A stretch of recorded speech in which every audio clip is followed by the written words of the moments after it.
Le grand événement pour Hydrolis cette année, ça a été la fusion de 3 syndicats.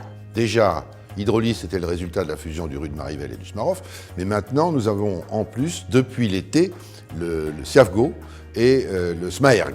Alors le SIAFGO, c'est une station de traitement et un réseau, et le SMAERG, c'est la gestion de la rivière pour un certain nombre de communes du RUD Galie. C'est intéressant parce qu'on peut mutualiser aussi des coûts de gestion, des coûts d'entretien. Et puis le gros avantage de cette fusion, c'est aussi d'avoir une gestion globale du sous-bassin du RUD Galie, donc avoir une continuité de gestion sur le linéaire de cette rivière de bout en bout.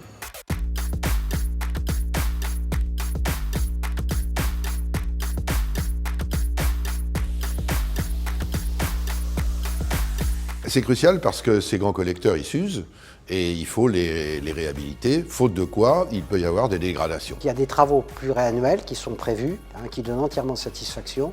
Ces travaux, il y a du chemigeage qui sont faits pour les renforcer, il y a du curage qui peut être effectué et il y a des études qui sont en cours de lancement pour traiter le problème des odeurs de ces collecteurs.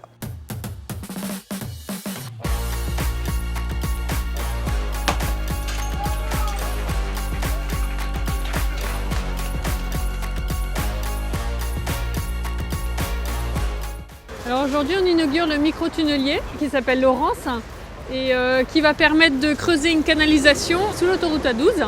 Donc c'est la reconstruction complète des réseaux à l'exutoire de la ville de Bois d'Arcy. Je souhaite à tous les acteurs de ce très beau chantier, et notamment à Hydrolis, qui est maître d'ouvrage de l'opération, une totale réussite. Merci à tous. Il y a 2 tirs qui sont prévus et qui permettent de réhabiliter un collecteur et d'éviter en fait un effondrement probable de l'autoroute A12 puisque les collecteurs précédents étaient en assez mauvais état.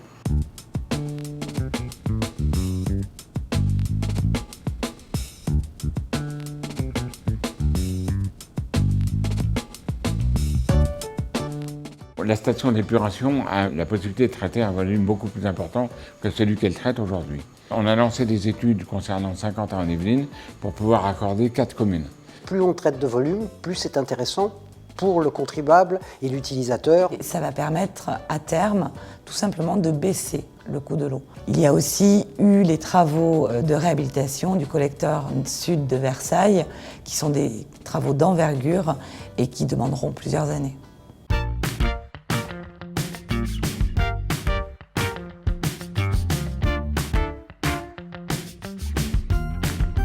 Le 4 décembre, la première molécule de biogaz est partie dans le réseau de gaz de ville. Ce qui est remarquable, c'est que ces travaux ont démarré en 2019 et se sont terminés en 2019. C'était une prouesse technique de le faire aussi rapidement. C'est intéressant de développer ce type d'opération parce que ça permet à la fois de développer une économie circulaire et de transformer un déchet en produit. C'est du gaz vert.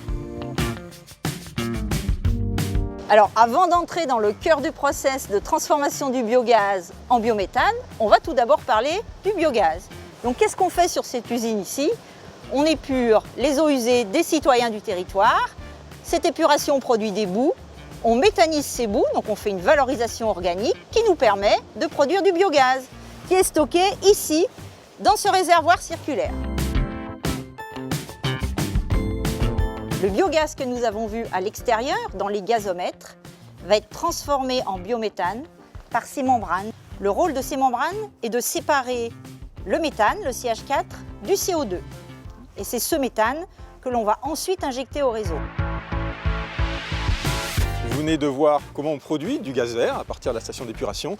Et là, donc, il s'agit essentiellement d'analyser la qualité physico-chimique du gaz, faire en sorte qu'il soit compatible avec le gaz naturel qu'on va ensuite injecter dans le réseau. On va ensuite l'odoriser et on va faire en sorte de le mettre au bon niveau de pression et de pouvoir le comptabiliser en l'envoyant dans le réseau de distribution publique.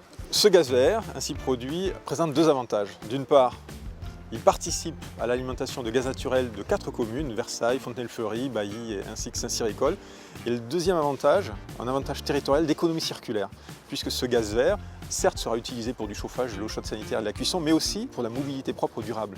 Faire circuler des bennes ordures ménagères, des bus, qui seront, de ce point de vue-là, complètement décarbonés, sans aucune particule fine et je dirais avec un impact vertueux pour l'environnement.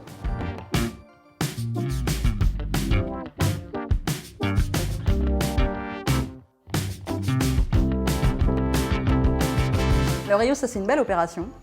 Ça permet, ce qui est très innovant en France, de récupérer de l'eau traitée et de pouvoir arroser des cultures, et donc les cultures de la ferme de Galy, qui est notre partenaire sur cette opération, avec de l'eau traitée en sortie de station d'épuration. Ça prouve la qualité de l'eau de rejet dans le milieu naturel. Ce sera une première en Île-de-France sur de la terre agricole.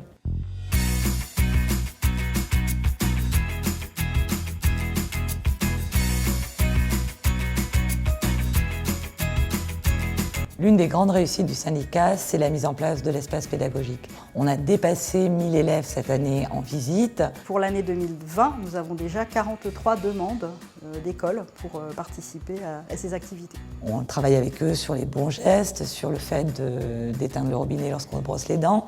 Et ça permet en réalité de former nos jeunes à être de meilleurs éco-citoyens. Et la station, outre les écoles et les étudiants, reçoit des délégations étrangères. Certains viennent en mission de formation, certains viennent en mission d'information et d'autres viennent en mission d'échange technique. 2019 a été une année enrichissante, innovante, qui a permis des développements de territoires et de compétences. Et on a encore plein de projets à venir pour les années futures.